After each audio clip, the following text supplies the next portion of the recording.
अधी तू गुलजार में छा थी वई आई? गर्मी। ऐं अदी तू सिंगार मां छा थी वई आई? सर्दी। तो तू पंहिंजो कम ॾेखार, मां पंहिंजो कम ॾेखारियां। ठीक आ, अच तालो।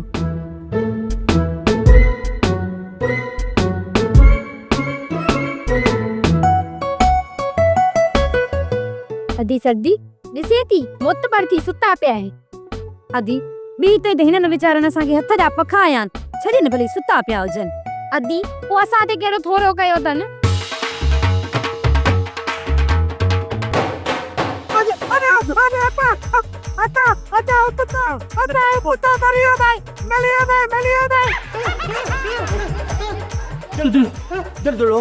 ज़मीन धुनी वई लॻे थो त फनुटे पथी भॼी जा थॾा असांजो दानू बच्चू अलाए कोन बच्चू बता तू काथे नज़र नथी पर वो लॻा मता ये 11 तारीख़ आ रात जो 3 बजे त सुता हूं। रात 3 बजे पखो त तव्हां असांखे 2 बजे ताईं आयो, पोइ 1 कलाक काॾे गुम थी विया?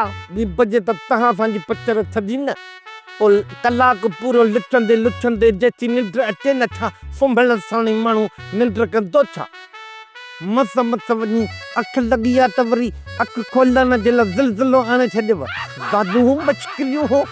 अख लॻी? कैसा ताजी अख लॻी? रात जो 3 बजे ॿार जिनेड़ियूं आयूं न उन्हनि सां अख लॻी। ऐं ठहियो ख़बर आहे त वॾा भोगाई आयो तव्हां।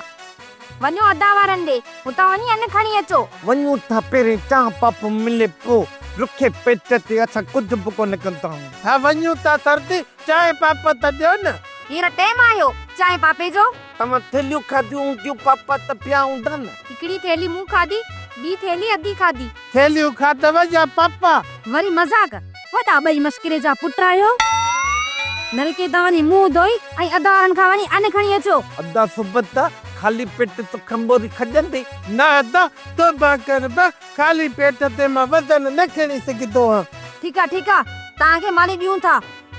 ठीक आहे जे मानी मिले थी त पोइ त सभु कुझु कबो काबू थी जे मत वरी ॿियो दिलजिलो अचे। अदा बत मां 3 मानी खाईंदो मां